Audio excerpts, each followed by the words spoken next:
جانتا ہوں کہ نعرے مناسب نہیں ہیں، لیکن یہ آپ کی موجودگی کے لیے اور ایسا لگے مدینے والے کو کہ میرے دیوانے میرا نام بلند کر رہے ہیں۔ نعرے تکبیر، نعرے رسالت، نعرے رسالت، نعرے خلافت، نعرے حیدری، علماء اہل سنت، استاد العلماء۔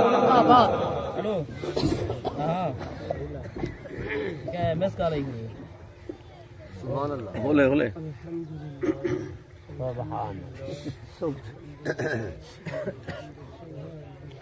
الحمد للہ رب العالمین، سبحان اللہ، والصلاة والسلام على سید الانبیاء والمرسلین، اما بعد فاعوذ باللہ من الشیطان الرجیم، بسم اللہ الرحمن الرحیم، سبحان اللہ، كل نفس ذائقة الموت، سبحان اللہ، قال الله تبارك وتعالى في مقام آخر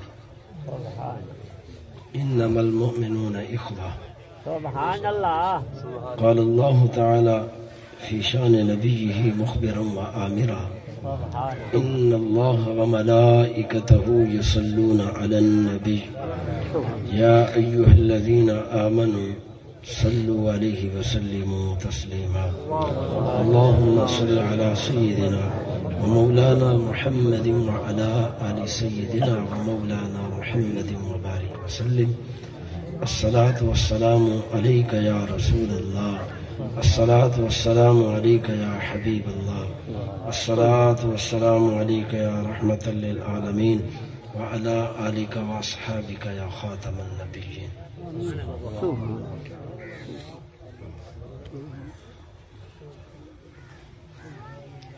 اللہ پاک کی بارگاہ میں دعا ہے، اللہ پاک اس محفل کو اور اس محفل میں جو کلمات طیبات پڑھے سنے گئے سب کو قبول فرمائے، اور جس مرحوم کی بخشش کی دعا کے لیے آپ اور میں اکٹھے ہوئے ہیں، اللہ ان کی مغفرت فرمائے۔ محفل میں موجود علاقے کے علماء، حفاظ، قراء اور اسٹیج پر موجود میرے ساتھ قاری محمد علی صاحب مدرسہ رحمت العلوم ملتان کے ناظم، میری دائیں طرف عارف صاحب اور سلطانی صاحب، دیگر احباب میں تو نہیں جانتا، تو بہرحال علماء تو علماء ہیں، قراء ہیں، حفاظ ہیں، اور جتنے میرے بزرگ اور جوان بیٹھے ہیں۔ ابتدا میں میری دو باتیں قاری صاحب نے اور مولانا صاحب نے سرائکی کے اندر گفتگو کی، میری مجبوری ہے میں اردو میں کرتا ہوں۔ یہ سلطانی صاحب ماشاءاللہ سر ساز کے ماہر ہیں، علامہ صاحب، میں نے سادی گفتگو کرنی ہے۔ اللہ پاک میرے منہ سے وہ سچ حق باتیں ظاہر کرائے جو آپ کی اور میری ہدایت اور بخشش کا سبب بن جائے۔ اتنی کثیر تعداد میں عوام موجود ہے، تو محفل کے مقاصد میں سے ایک مقصد یہ ہوتا ہے کہ فوتگی والی جگہ جائیں تو ہمیں عبرت ملے، ایسا نہ ہو محفل سنیں تو محفل سے پہلے بھی ہمارا عمل وہی، محفل ختم ہو جائے عمل پھر بھی وہی، جو پہلے بے نمازی تھا محفل سننے کے بعد بھی وہ بے نمازی، اور جو پہلے حرام کھاتا تھا محفل سن کے بھی وہ حرام ہی کھاتا ہے، تو پھر تقریر کا کوئی فائدہ نہیں ہے۔ اتنی دیگیں پکیں، اتنا لنگر، آپ دور سے اتنا وقت نکال کے آئے، تو آپ اور میں پہلے اپنی نیتیں ٹھیک کر لیں۔ آپ مجھے اس لیے سنیں کہ ہمیں کوئی اللہ رسول کی بات ملے، ہم عمل کریں اور اللہ رسول کی رضا حاصل ہو، اور میری نیت بھی یہی ہو کہ میں بھی اور آپ بھی ہم سب ہدایت پہ ہمیشہ رہیں۔ قرآن مجید کو آپ جس مقصد کے لیے پڑھیں، قرآن وہی مقصد دے دیتا ہے۔ کسی بندے نے دکان کا افتتاح کرنا ہے تو وہ قاری صاحب سے بچے لے جائے، بھئی برکت ہو، کاروبار شروع کر رہے ہیں، آپ دیکھیں گے قرآن پڑھنے سے برکت ہوتی ہے۔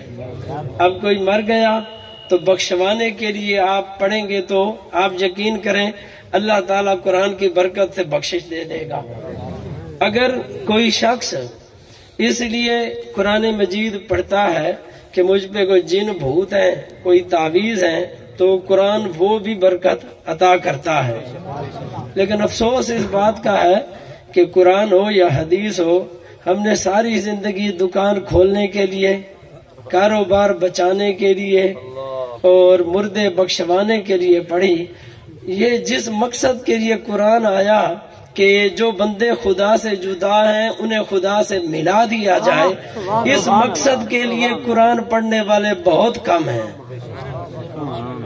آپ اور میں جب قرآن کھولیں اور پڑھیں تو مقصد یہ ہو کہ اے اللہ ہم تو اندھوں کی طرح ہیں، اس قرآن کی برکت سے آنکھیں دے دے، نور دے دے، روشنی دے دے۔ میں نے قرآن مجید کی آیت پڑھی، یہ مشہور آیت ہے جسے میرے خیال میں جو بھی مسلمان ہے وہ سارے جانتے ہیں، کل نفس ذائقۃ الموت، ہر جان نے موت کو چکھنا ہے۔ ذائقے کا مطلب ہوتا ہے چکھنا۔ ہر نفس نے، ہر ذی روح نے موت کو چکھنا ہے۔ موت کسے کہتے ہیں؟ آپ اور میں دیکھتے ہیں جنازے اٹھتے ہیں، موت کسے کہتے ہیں؟ موت کہتے ہیں اگر اس بات کا نام ہے کہ جسم سے روح نکل گئی تو آپ یقین کر لیں 4 مہینے تک ماں کے پیٹ میں بچے میں روح نہیں آتی۔ 4 مہینے گزرتے ہیں تو پھر روح اللہ پاک کے حکم سے منتقل ہوتی ہے۔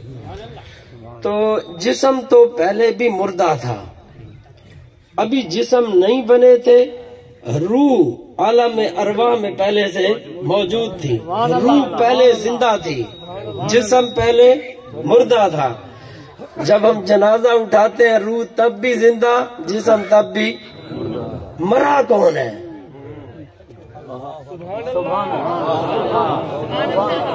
روح تو پہلے بھی زندہ ہے، اب بھی زندہ ہے، روح پہ موت نہیں آئے گی۔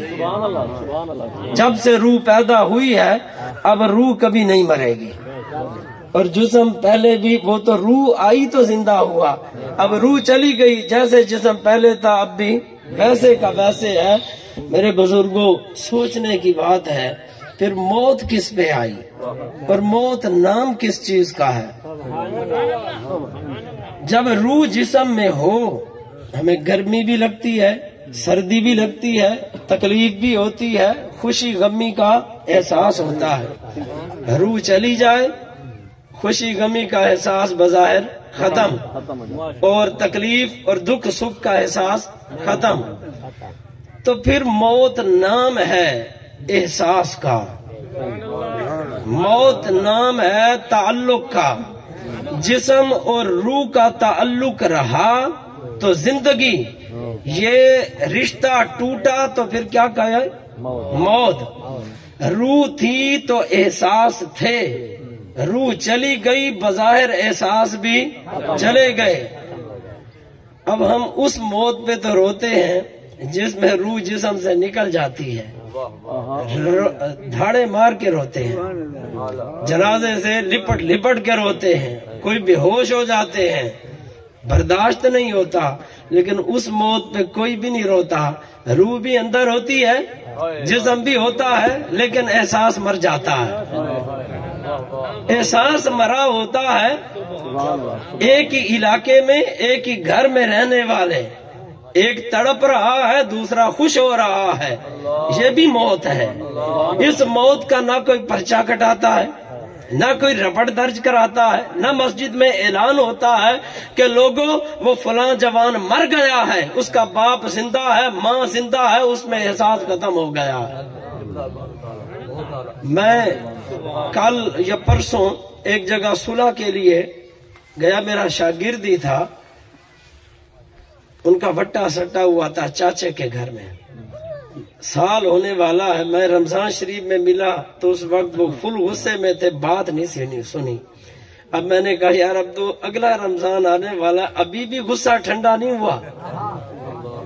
وہ کہنے لگا میرے لیے نا اب یہ سلوک کوئی فائدے کی نہیں ہے، بس ختم ہو گئی۔ چاچا تھا اس کی بہن اس کے گھر ہے، ان کی بچی ادھر ہے۔ میں سوچ رہا تھا، میں نے کہا یار پھر زندگی کس چیز کا نام ہے؟ میں مسجد میں بیٹھا تھا، مسجد میں نے اسے بلایا اور میں نے کہا یار میں تیرا استاد ہوں، چلو مجھے چھوڑ دے، میں تو تمہیں حدیث پاک اور قرآن مجید کے ذریعے سے سمجھا رہا ہوں کہ رشتے جتنے بھی ہوں، خون کے رشتے جتنے بھی ہیں وہ رشتے ہیں۔ جو باپ ہے جیسا مرضی ہے، شرابی کبابی باپ تو باپ ہی ہے نا۔ اور اللہ نے قرآن میں یہ بھی نہیں کہا کہ جس کا باپ نمازی ہو وہ تو چہرہ دیکھے تو حج کا ثواب، اور جس کا شرابی ہو تو اسے حج کا ثواب نہیں ہوگا۔ نہ باپ جیسا ہے، باپ تو باپ ہے نا، ماں تو ماں ہے نا، یہ رشتہ نہیں ٹوٹتا۔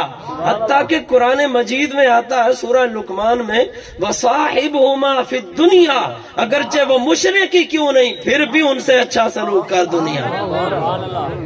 اگر آپ اور میں چودھری ملک اور پتہ نہیں کون کون سے ہمارے آگے پیچھے نام لگے ہوئے ہیں، پگڑیاں بھی بڑی، عہدے بھی بڑے، منصب بھی بڑے، پر ہمارے اندر وہ احساس ہی مر گیا۔ نبی کریم صلی اللہ علیہ وسلم جب اس دنیا میں آئے اس وقت عمومی طور پہ احساس مرا ہوا تھا، حضور نے احساس کو زندہ کیا۔ یہ وہی معاشرہ تھا جس میں اپنے ہاتھ سے بچی کو دفن کیا جاتا تھا، احساس مرا تھا، اپنے خون کو اپنے ہاتھوں سے کچلتے تھے، خوشی محسوس ہوتی تھی، اور اپنا خون اگر گھر میں ہے تو شرمندگی ہوتی تھی، احساس مر گیا۔ رسول پاک صلی اللہ علیہ وسلم نے ایسی محبت سے تربیت کی، کمال تربیت کی، نہ کسی کو ڈانٹا، نہ کسی کے سر پہ ڈنڈا مارا، نہ کچھ کہا۔ محبت کا انداز ایسا تھا کہ جب فتح مکہ ہوئی تو نبی کریم صلی اللہ علیہ وسلم کی خدمت میں ایک عجیب مقدمہ آ گیا۔ مقدمہ یہ تھا کہ بچی تھی حضرت حمزہ رضی اللہ تعالی عنہ کی، اب ان کی پرورش کا مسئلہ تھا کہ ان کی پرورش کون کرے گا۔ حضرت زید کہنے لگے وہ میرے دینی بھائی تھے لہذا میرا حق بنتا ہے کہ پرورش میں کروں گا۔ حضرت علی المرتضیٰ کہنے لگے وہ میرے چچا تھے، دینی بھائی تو ان کے اور میرے بھی، میرا تو رشتہ زیادہ قریبی ہے، وہ میرے چچا تھے لہذا بچی کی پرورش میں کروں گا۔ حضرت جعفر طیار رضی اللہ تعالیٰ عنہ وہ بولے نہیں، وہ بھائی بھی تھے دینی، چچا بھی تھے، جیسے علی کے ہیں ویسے میرے بھی، اور اس بچی کی خالہ میرے گھر میں یعنی میری بیوی ہے تو میرے رشتے 3 بنتے ہیں لہذا یہ پرورش میں کروں گا۔ یہ وہی معاشرہ تھا جہاں اپنی بچی کو زندہ دفن کیا جاتا، اب حضور نے ایسا احساس پیدا کیا، بچی کی پرورش کے لیے جھگڑے ہو رہے تھے کہ بچی کو میں پالوں گا، بچی کو میں پالوں گا۔ آپ اور میں جس معاشرے میں رہیں، خدا کے لیے بھائی بھائی سے لڑا ہوا ہے اور یہ وصیت کر رہے ہیں کہ ہم مر جائیں نا تو 4 روپے کے قریب نہیں آنے دینا، اور مرتے ہوئے یہ مرنے والا وصیت کر رہا ہے اس سے برادری ختم کر دینا، چاہے وہ سگا بھائی ہے، چاچا ہے، ماما ہے، پھوپا ہے، یار اتنے قریب کے رشتے اللہ نے یہ رشتہ داری بنائی۔ یہ تو جانوروں کو بھی میں نے دیکھا ہے، کسی بکری کا بچہ فوراً مر جائے تو وہ کھانا پینا چھوڑ دیتی ہے، بھینس اور گائے دودھ دینا چھوڑ دیتی ہے، بلیوں کتوں کو میں نے دیکھا وہ اپنے بچوں کے لیے، رشتوں کے لیے مارے مارے پھرتے ہیں۔ علامہ کمال الدین ضمیری رحمۃ اللہ علیہ نے حیات الحیوان میں لکھا اگر کوئی شخص اونٹنی کے ساتھ اسی کے بچے کا ملاب کرا دے اور بچے کی آنکھوں پہ پٹی باندھ کے، انہوں نے ایک واقعہ لکھا جب اسے پتا چلتا ہے یہ تو رشتے میں میری ماں لگتی ہے، وہ اونٹ دل کے اندر ویر رکھ لیتا ہے کہ اس نے رشتے کے تقدس کو پائمال کر دیا ہے۔ یار آپ اور میں ہیں، ہم جس فوت کی پہ آئے ہوئے ہیں یہ تو ہو گئی، یہ تو ہر کسی کی ہوگی۔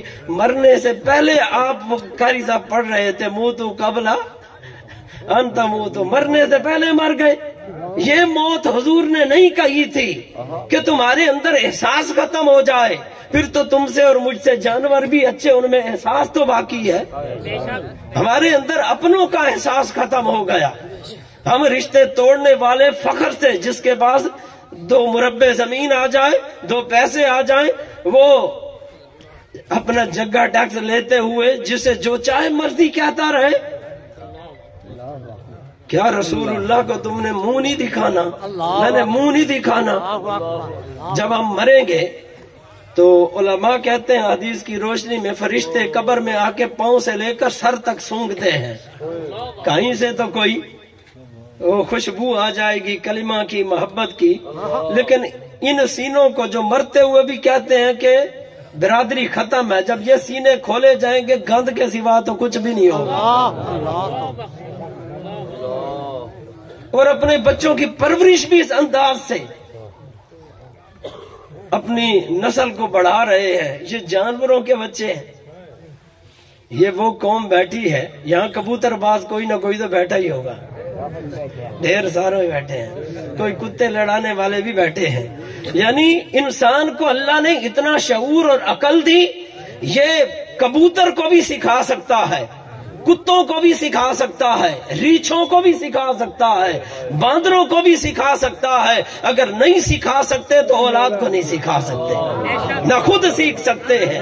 یہ وہ قوم ہے، اور پھر ان کے سروں پہ انسانیت کا تاج سجا ہوا ہے، کمال ہے۔ یہ سارے چودھری اور ملک ہیں، پتہ نہیں کس کس برادری سے تعلق ہے۔ اگر نہیں سمجھنا، نعرہ تو یہ ہے کہ غلامی رسول میں موت بھی قبول ہے، اور حق یہ ہے کہ رسول اللہ کا ایک فرمان بھی منظور نہیں ہے۔ تقریر، نعت پڑھیں، تقریر کریں، امام حسین اور علی المرتضیٰ کا نام لیے بغیر تقریر نہیں ہوتی، اور کردار سارا یزیدی ہوتا ہے، سارا کردار یزیدی ہے۔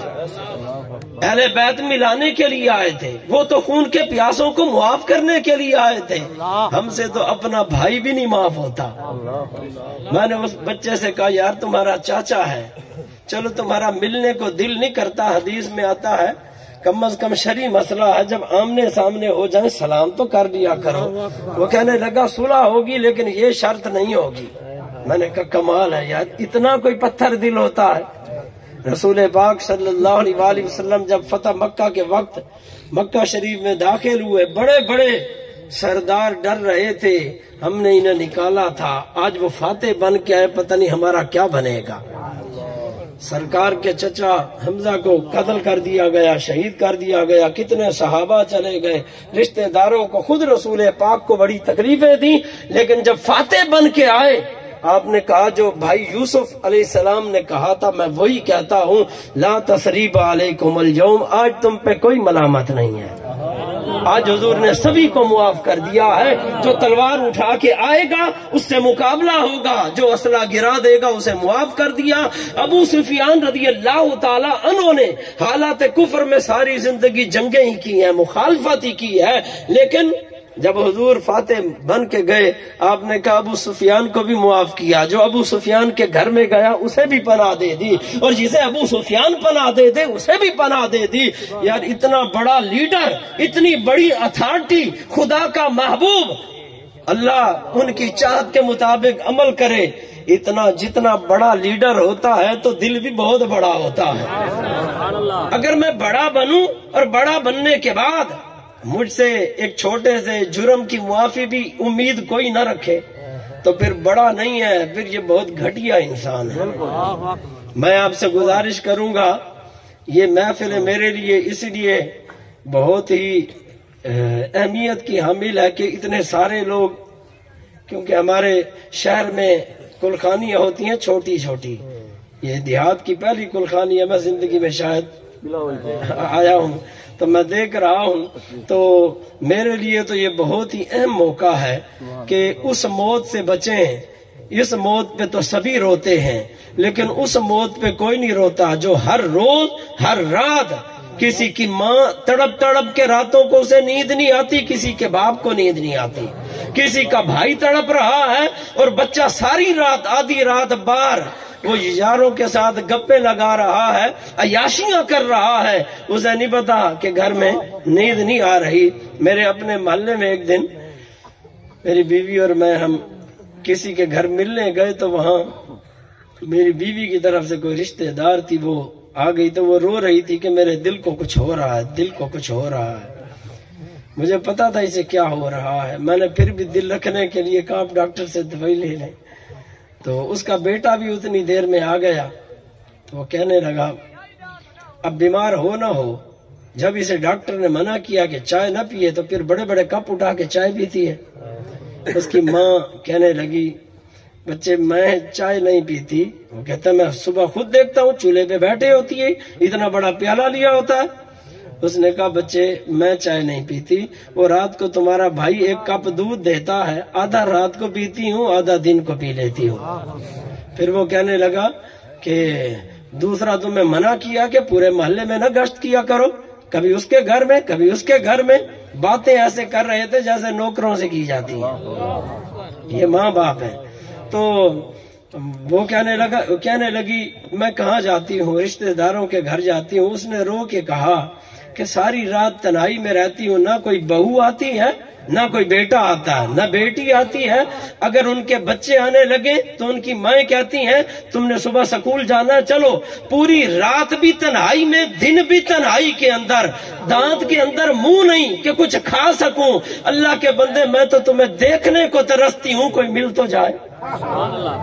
یہ بوڑھے کیا کھا لیں گے، ان کے دانت ہی نہیں ہے، ایک روٹی نہیں کھا سکتے، آدھی روٹی میری اپنی والدہ ہے، میں دیکھتا ہوں شام کو وہ روٹی کا ایک حصہ دودھ کے ساتھ کھاتی ہے۔ میں صبح مدرسے جاتے یا رات کو کوشش کرتا ہوں سوئے ہیں یا اٹھے ہیں ایک دفعہ ملتا جاؤں، کیونکہ یہ خزانہ ہے، جب ختم ہو جائے گا نا تڑپیں گے بعد میں، ابھی تو وہ موجود ہے نا خزانہ، اس خزانے کی قدر نہیں کر رہے۔ ایک جو پیر و مرشد کے بہت قریب رہتے ہیں نا یہ لوگ محروم رہتے ہیں، اور ایک جو استاد کے بہت قریب رہے یہ بھی اکثر محروم ہوتے ہیں۔ پیر و مرشد کے ساتھ رہتے ہیں نا، بشری تقاضے ہیں، کبھی کوئی ایسی بات ہو جائے تو اس کے ذہن میں پیر کا وہ تصور نہیں ہوتا جو دور والے کے ذہن میں ہوتا ہے۔ استاد کے ساتھ قریب رہنے والا وہ بھی ایسے ہی۔ اور میں سمجھتا ہوں ماں باپ کی ناقدری بھی اس لیے ہے، لوگوں کو پتہ نہیں ہر بچے کے لیے اس کے ماں باپ ولی کامل سے کم نہیں ہے۔ تم ادھر ادھر دھکے نہ کھاؤ، اپنے ماں باپ سے دعا کرو، سچی بات ہے اس کے لیے چاہے وہ شرابی ہیں کبابی ہیں، اپنے بچے کے لیے ولی کامل سے کم نہیں۔ کیا یہ اتنا بڑا ولی نہیں ہے جس کے چہرے کو دیکھو تو تمہیں حج کا ثواب مل جائے، اور جتنی دفعہ دیکھو اتنے حجوں کا ثواب مل جائے؟ اس سے بڑی ولایت کون سی ہوگی؟ گھر میں خزانہ ہے، دھکے کھا رہے ہیں، کوئی ادھر کھا رہا ہے کوئی ادھر کھا رہا ہے، منزل پہ پہنچ کے پھر بھٹک رہے ہیں۔ اور دوسری طرف میں ماں باپ سے بھی کہوں گا یار بڑھاپے میں رونے سے پہلے کیا ایسا نہیں ہو سکتا تھا ان بچوں کی تربیت ہی کر لیتے؟ صرف ماں باپ کا ہی حق ہے کہ بچے ان کا ادب کریں۔ باپ نے جوانی باہر سڑکوں پہ گزاری، باہر ڈیروں پہ گزاری، بچوں کو وقت نہیں دیا، نہ قرآن نہ حدیث پڑھائی۔ اب بڑھاپے کے اندر قاری صاحب بچہ نافرمان ہے تعویذ دے دیں، دم دے دیں، کمال ہے کہاں سے یہ ہوگا؟ یار خدا کے لیے اپنی اولاد کی قدر کریں۔ حضرت سعید ابن مسیب رضی اللہ تعالی عنہ تہجد کی نماز پڑھ رہے تھے، بیٹا ساتھ سویا ہوا تھا تو رو کے کہنے لگے بچے تیری خاطر میں راتوں کو جاگتا ہوں، نیند آتی ہے، پھر جب تیری شکل نظر آتی ہے تو تڑپ جاتا ہوں، آج اگر میں نہ جاگا تو تو رول جائے گا۔ جیسے آپ رات دن کماتے ہیں، آپ اولاد کے لیے کماتے ہیں، یہ مال کمانے کی بات ہے، اگر روح اور دل کو سیدھا کرنا ہے تو خدا کے لیے پھر راتوں کو جاگنا پڑے گا، باپ کو سیدھا ہونا پڑے گا۔ حضرت فضیل ابن ایاض رضی اللہ تعالیٰ عنہ سلسلہ چشتیہ کے عظیم بزرگ ہیں، حضرت حسن بصری اور ان کے درمیان عبد الواحد چشتی رحمت اللہ علیہ کا واسطہ ہے. حضرت علی المرتضیٰ سے صرف 2 واسطوں سے قریب ہیں. اپنے بچے کو دیکھتے ہیں کہ وہ ترازو کو دھو رہا ہے اور اچھے طریقے سے صاف کر رہا ہے. پوچھا بچے یہ کیوں کر رہے ہو؟ کہنے لگے ابا جی صبح گاہکوں کو چیزیں تول کے دینی ہے، میں کہتا ہوں کہیں تول میں مٹی نہ چلی جائے. اور دیکھنے والے نے دیکھ کے کہا الولد سر لابی، کہ جو بچے ہوتے ہیں یہ باپوں کا راز ہوتے ہیں. اگر باپ گھر میں چودھری ہے اور بچہ باہر عیاشیاں کر رہا ہے، یہ بچہ باپ کا راز کھول رہا ہے کہ باپ کیسا ہے. اب جیسا بچہ کرے گا، سیکھا تو اس نے گھر سے ہے. آپ سرائکی وسیب میں بیٹھے ہیں نا، آپ کے بچے سرائکی بولتے ہیں یا انگلش؟ سرائکی کہاں سے سیکھی ہے؟ والدین سے. یہ پتہ چل جاتا ہے جب بولتا ہے نا سرائکی، وہ پتہ چلتا ہے کہ پیچھے سرائکی ہے. ایسے جب بچہ نیک ہوگا، سجدے کرے گا، پتہ چلے گا ماں باپ نیک ہیں. یہ اس کی بڑی میں تصویر دکھاؤں. حضور غوث اعظم رضی اللہ تعالیٰ عنہ، ماں بھی کمال کی ہے، باپ بھی کمال کا ہے. امام حسین بھی اس کا بہترین نمونہ ہے. ماں نے جب بھی بچوں کو کھلایا قرآن پڑھتے لوری دیتے ہوئے. امام حسن کہتے ہیں جب بھی رات کو آنکھ کھلتی تھی ماں مصلے پہ ہوتی تھی. اب ماں باپ کو دیکھ کے بچہ سیکھا، اتنا سیکھا تلواروں کے سائے میں بھی سجدے قضا نہیں ہو. اور ماں اور باپ قرآن کا اتنا بڑا قاری، علماء کہتے ہیں وہ گھوڑے کی رکاب میں پاؤں رکھیں تو الحمد سے شروع کریں، دوسری رکاب میں والناس کریں. باپ اتنا بڑا قاری اور نانا تو پھر کمال ہے نا بھائی. تو پھر نواسے نیزے پہ قرآن پڑھے کہ نہ پڑھے، وہ عادت ہی اتنی ہے. الولد سر لابی، ہر بچہ اپنے باپ کا راز ہوتا ہے. خدا کے لیے اپنے بچوں کی صرف پیدا کرنا ہماری ذمہ داری نہیں، جنسی خواہشات پوری کرنا نہیں. اللہ کے لیے ان بچوں کے بارے میں کل قیامت کے دن سوال ہوگا. آج ماں باپ رو جو رہے ہیں، کیوں رو رہے ہیں؟ ہم پیرا غائب روڈ پہ 12 ربیع الاول کی رات گئے، تقریر ختم ہوئی تو ایک بابا جی سفید داڑھی والے روتے ہوئے کھڑے ہو گئے. بڑی پہلے تعریفیں ہوئی، گلے سے ملے. تو میں نے کہا بابا جی کہاں سے آئے؟ کہنے لگے سمیج آباد ملتان سے. میں نے کہا تو اتنی دور سے آئے؟ کہنے لگے نہیں میں یہیں رہتا ہوں. میں نے کہا کیوں آپ کا گھر وہاں، یہاں کیوں رہتے ہیں؟ کہتے ہیں بچوں گھر جاؤں تو بچے کہتے ہیں قتل کر دیں گے، ماریں گے، بہو ڈراتی ہے. اب یہ سلسلہ کیوں ہوا؟ ہم جس مدرسے سے آئے نا عیدگاہ کے ساتھ ہے، ہمارے مدرسے کی دیوار کے ساتھ اولڈ ہوم ہے. اولڈ ہوم کا مطلب جہاں لاوارث بوڑھے اور بوڑھیوں کو چھوڑ جاتے ہیں. اور ان میں سارے لاوارث نہیں، کسی کا بیٹا نشتر کا MS ہے، کوئی میجر کرنل ہے، ان کے ماں باپ وہاں تڑپ رہے ہیں. خدا کے لیے یہ انگریزوں کا علاقہ نہیں ہے، یہ مسلمانوں کا علاقہ ہے. یہاں کتے پالنے کے لیے گھروں میں جگہ ہے، ماں باپ پالنے کے لیے نہیں ہے. یہاں جانور پالنے کے لیے جگہ ہے، یہاں سب کچھ کرنے کے لیے ہے. کبوتر پالنے کے لیے نہ دھوپ دیکھتے ہیں نہ چھاؤں دیکھتے ہیں، سیٹیاں مار نہیں تھکتے، ماں سے میٹھا بول نہیں بول سکتے. یہ صرف اس لیے کیونکہ ہم نے اپنے بچوں کو ٹائم دیا ہوتا، وقت دیا. پیسے تو دیے، پیسے کے بھوکے نہیں. موبائل دے دیا، ہم نے کچھ اور دے دیا. خدا کے لیے ان بچوں کی تربیت کرنا سیکھیں، انہیں حضور کا عاشق بنائیں. آپ میں سے ہر ایک تو اپنا ایک بچہ تو دین کو دے دے. میں اپنے لیے نہیں مانگ رہا، اور وہ تو مسجد کے لیے چلو اللہ کا گھر تھا، میں تو کوئی چندہ بھی نہیں کر رہا. میں صرف یہ کہہ رہا ہوں رسول اللہ کے قدموں میں ایک بچہ تو بھیج دیں. مجھے یاد ہے میری بچی مدرسے میں پڑھ رہی ہے. میری بچی نا نادرے پڑھتی تھی، پڑھتے وہ زبان روان ہی ہو رہی تھی. میں بڑی دعائیں کرتا تھا. جس دن میری بچی روان شروع ہوئی تو میری آنکھوں سے آنسو نکل پڑے کہ میں نے کہا میں خوش نصیب ہوں. ابھی کل میں رات اپنے گھر بیٹھے اپنے بچے کو پڑھا رہا تھا، وہ 10-11 سال کا، زبان پہ قرآن جاری نہیں ہو رہا تھا. کل میں پڑھانے بیٹھا تو مجھے کچھ امید ہوئی کہ یہ اس سال پڑھ جائے گا. تو پھر وہ بڑی کیفیت ہوتی ہے. اتنی کیفیت مجھے اپنے بچوں کے سکول کے اندر پوزیشن لینے سے نہیں ہے اتنی مجھے خوشی ہوتی ہے کہ یہ وہ قرآن ہے جو رسول اللہ کے سینے پہ اترا تھا، آج میرے بچے کے سینے میں بھی اتر رہا ہے، زبان سے جاری ہو رہا ہے۔ اے اللہ کے بندو، شادیاں کر کے 2-2 3-3 نبھا سکتے ہو تو نبھاؤ، بچے پہ بچے پیدا کرو، میں یہ نہیں کہتا، لیکن انہیں بندہ تو بناؤ خدا کا اور رسول اللہ کا، امتی تو کمال کا بناؤ۔ یہ بچے کو دیکھ کے کہیں پورے مجمع میں باپ کا سر نہ جھک جائے، وہ بچے کے باتیں اور کردار سن کے ماں باپ گھر سے نکلنا ہی گوارا نہ کرے، ہماری بچی اور بچے نے کیا کر دیا ہے۔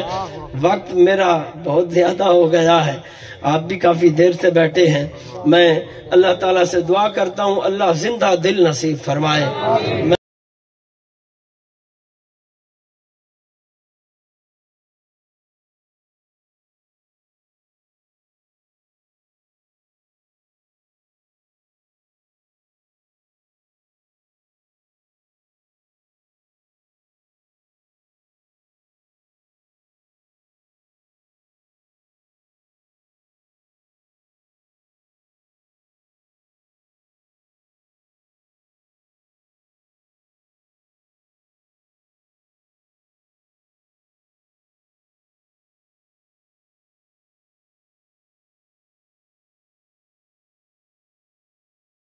آخر میں ایک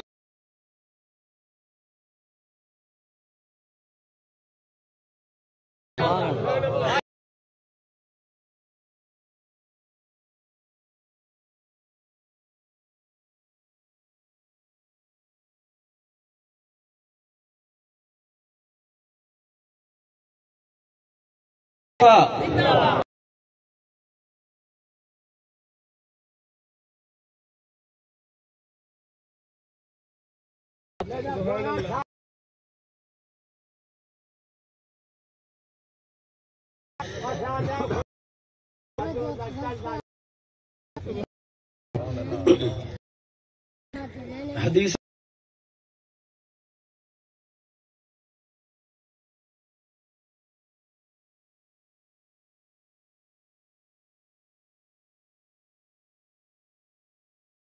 حدیث کے الفاظ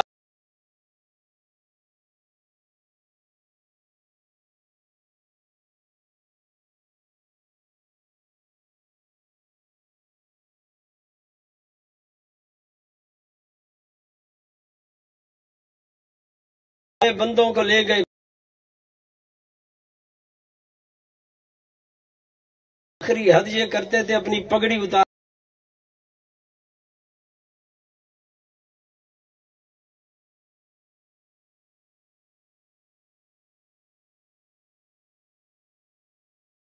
جائز طریقے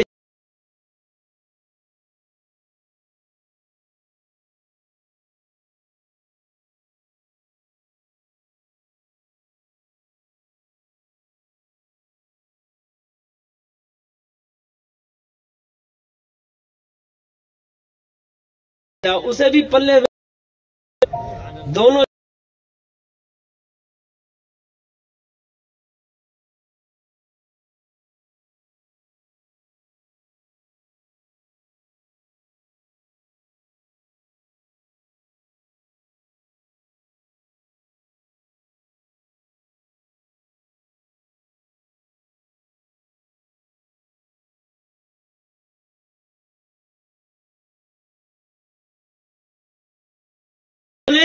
اور اس سے لڑائی پڑتی ہے۔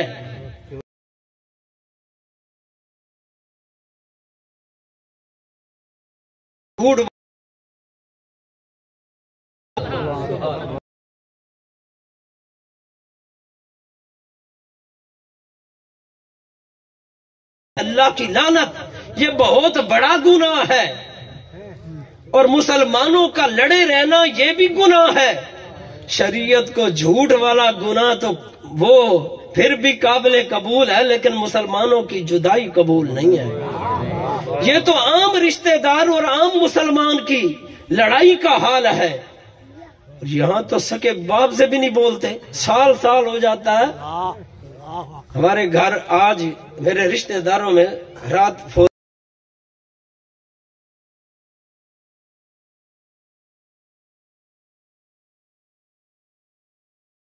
بیوی بچوں کو لے کے چلا گیا، فوت ہونے سے چند دن پہلے باپ خود چل کے اس کی دکان پہ گیا، چلو میں نے نکالا تھا اب آ جاؤ۔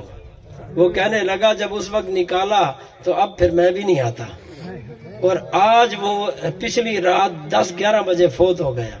اب صبح میرے بچے چھوٹے چھوٹے کہنے لگے کہ بابا جی وہ جو لڑا ہوا تھا وہ جا رہا تھا۔ میں نے کہا اب تو کھیل الٹ ہو گیا ہے، اب ساری زندگی سکون نہیں آئے گا کہ میرا باپ مجھ سے ناراض ہو کے گیا اور میرا باپ بوڑھا ہو کے چل کے آیا تھا، میں نے اپنے باپ کی لاج نہ رکھی۔ اے خدا کے بندو، آج تمہارے پاس یوں سمجھ لو وہ تلسمی کرشمہ ہے، ماں باپ موجود ہیں، تمہارا کوئی کام رکا ہوا ہے۔ ماں باپ کو کہو یا نہ کہو، ماں باپ کو پتا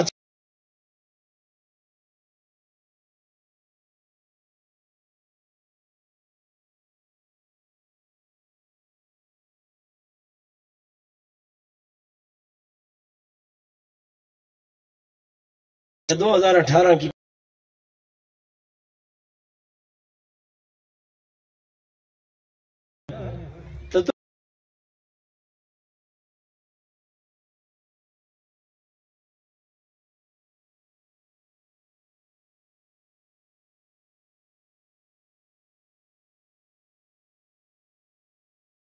تڑپ جائیں گے جنہوں نے خون دے کے تمہیں پالا، تم اتنے بے حس ہو گئے۔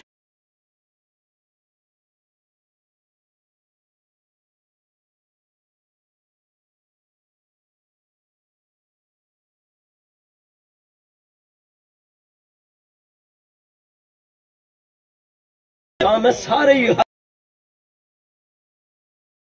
جو شہری مستیوں میں گم ہیں، جو دیہات میں گم ہیں، ان چیزوں کو چھوڑو۔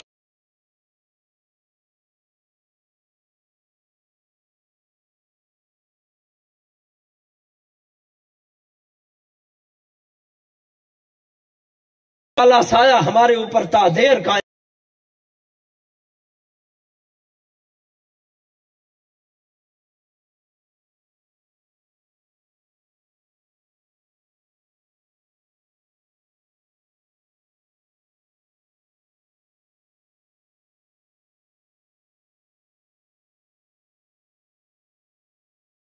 ان کے دل بھی سخت ہوتے ہیں اور جن کے اندر نرمی نہیں ہے ان میں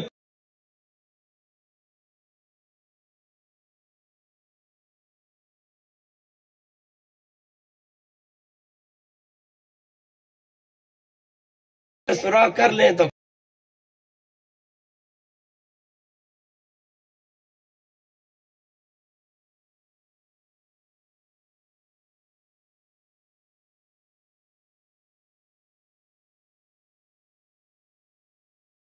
یا اپنے ماں